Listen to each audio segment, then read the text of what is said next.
ICSC board में class 10th में आपका पहला चैप्टर है फोर्स। जैसे ही आप फोर्स के चैप्टर को शुरू करते हैं तो आपका चैप्टर शुरू होता है moment of inertia, moment of couple. उसमें ढेर सारे न्यूमेरिकल्स हैं। Actually I have made a video containing the concepts of the numerical, how will you solve that numericals, and the link of that videos is given in the description box, and from that there you will check that videos। उसमें सिर्फ numerical है moment of inertia के, specially वो ICSC board के लिए है जो बच्चे क्लास 10th में हैं। और इस वीडियो में मैं सर्कुलर मोशन, सेंट्रीपिटल फोर्स और सेंट्रीफ्यूगल फोर्स के बारे में बताने जा रही हूँ। I hope you like the video. पहला मोशन होता है लीनियर मोशन, दूसरा मोशन होता है सर्कुलर मोशन।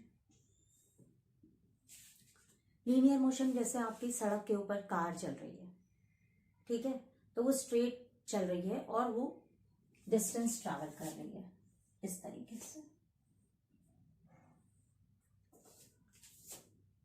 और सर्कुलर मोशन में क्या होता है, कोई बॉडी ऐसे सर्कल में मूव करती है। मान लीजिए किसी पॉइंट पे वो यहाँ पर है, थोड़ी देर बाद वो यहाँ पर आ गई। मान लीजिए इसका सेंटर हो गया सर्कल का, ये आपको पता है। तो लीनियर मोशन में अगर body equal distance, equal interval of time में तय करती है, if body covers equal distances in equal interval of time, then its speed is constant, then also its velocity is constant, and similarly when velocity is constant then net acceleration is 0. So in case of linear motion, speed is constant, velocity is constant and acceleration is equal to 0, because when speed is constant then there is no change in acceleration. Okay, because acceleration का formula क्या होता है, u2 minus u1 by delta T. तो जब speed में कोई change ही नहीं है, वेलोसिटी में कोई चेंज ही नहीं है, तो एक्सेलरेशन की वैल्यू 0 हो गई। तो in case of linear motions, when speed is constant, velocity is constant, then in that case acceleration is 0। So this is the linear motion. Now comes to the circular motion. In circular motion a body for example covers equal distances in equal interval of time. मान लीजिए ए से B तक वो जितने time में गई उतने ही time में मान लीजिए बी से सी तक चली गई। It covers equal distances in equal interval of time. In that case it's speed is constant. But in the case of velocity, velocity also not only contains the magnitude but also signifies the direction, उसमें direction भी होती है। तो circular case में उसकी जो speed है वो तो सेम है, मैग्नीट्यूड सेम है, लेकिन वेलोसिटी का डायरेक्शन चेंज हो गया। ये देखिए वेलोसिटी का डायरेक्शन चेंज हो गया।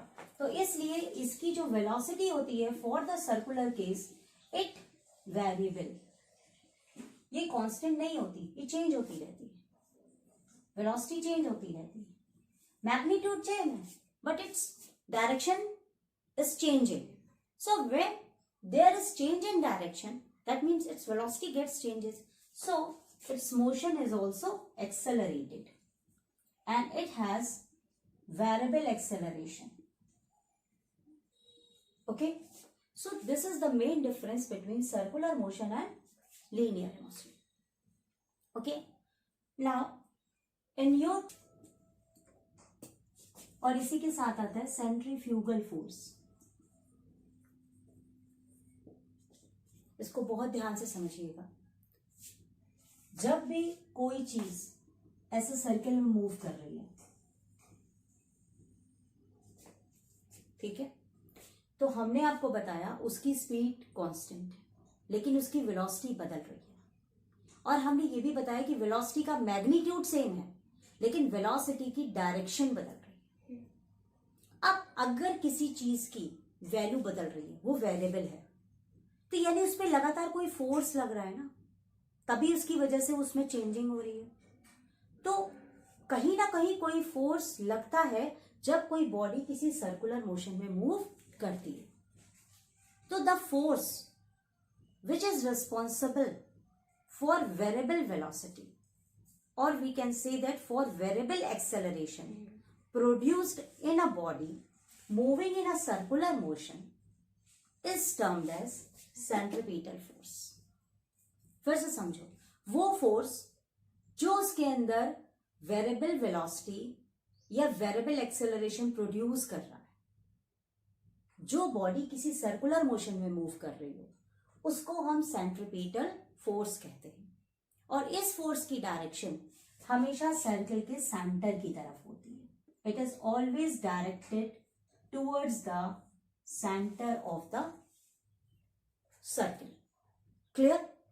So what is centripetal force? एकदम अच्छे से समझ में आ गया। The force which is responsible if a body is moving in a circular motion. Now, what is centrifugal force? Centrifugal force, firstly, it is not the real force but is a fictitious force. That means it is an imaginary force. It is not the real force. और ये force centripetal force के opposite direction में होता है। That means centripetal force is acting towards the centre of the circle and centrifugal force, for example centripetal force and centrifugal force is acting outside the centre of the circle. लेकिन centrifugal force को centripetal force का opposite force नहीं कहते। इसको समझने के लिए एक अलग कंसेप्ट है। आप इसको इस तरीके से समझ सकते हैं कि यहां पर अगर कोई एक स्ट्रिंग बंधी हुई है धागे से, यहां पे एक बॉल या कोई बंदा, यहां पे धागा बंधा है, यहां पे कोई बंदा है, वो सर्कुलर डिस्क पे रोटेट कर रहा है।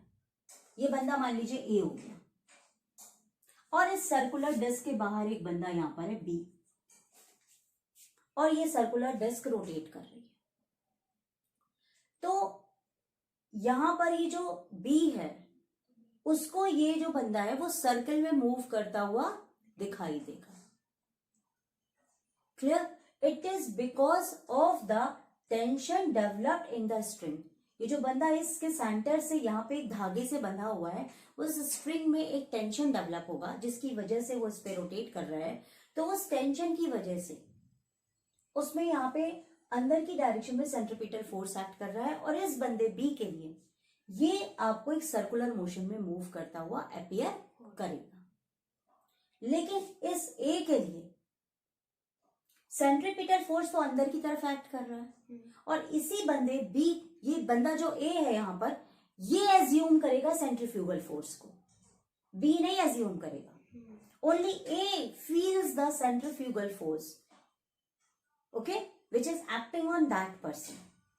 और ये जो फोर्स फील करेगा, it feels the force opposite the centre of the circle, outside the centre of the circle. तो जिसकी वजह से ये जो टेंशन पे आपका फोर्स लग रहा था, ये स्ट्रिंग पे जो आपकी टेंशन डेवलप हो रही थी, ये आपकी सेंट्रीपिटल फोर्स हो गई, और इस बंदे ए को एक अपोजिट डायरेक्शन में यहाँ पे फोर्स फील हो रही है, वो सेंट्रीफ्यूगल फोर्स है। और ये दोनों आपस में एक दूसरे को इक्वल एंड अपोजिट होके कैंसिल कर देती है। इसीलिए इस बंदे ए को यहां पर जो स्टेशनरी ऑब्जेक्ट है वो ऑब्जेक्ट स्टेशनरी लगेगा। मतलब अगर किसी सर्कुलर डिस्क पे एक बंदा खुद खड़ा होकर रोटेट कर रहा है तो उसको ये सेंटर स्टेशनरी फील होगा। लेकिन अगर कोई बंदा सर्कुलर डिस्क के बाहर खड़ा है, वो यहां से इनको ऑब्जर्व करेगा, he feels that they are rotating in a circle. So centrifugal force is an imaginary force. It is assumed by the observer on the circular disc in a direction opposite to center of the. Now how will we define the centripetal force and centrifugal force? Just concentrate on the blackboard. What is centripetal force? Force acting on a body moving in a circular path in a direction towards center of the circular path. मान लीजिए ये body ए है, इस पर जो force लग रहा है जो कि एक सर्कुलर बॉडी में मूव कर रहा है, उसे हम सेंट्रीपिटल फोर्स कहते हैं, और it always acts toward the centre of the circular path, and this force is generally observed by the body be which is outside that circular path.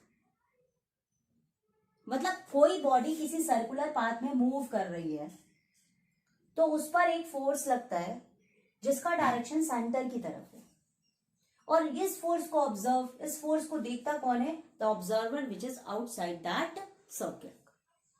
Now what is centrifugal force? Force assumed bye observer लिखा हुआ है.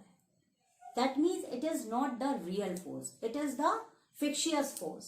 Force assumed by observer. That means the observer what? A, which himself is moving in the circular path. जो कि खुद move कर रहा है circular path पे. Moving with the body to be acting on a body in a direction away from the center of the circular path. मतलब ये force, ये body खुद observe कर रही है और ये इसका जो direction होता है वो सेंटर के अपोजिट डायरेक्शन में होता है. Okay, clear?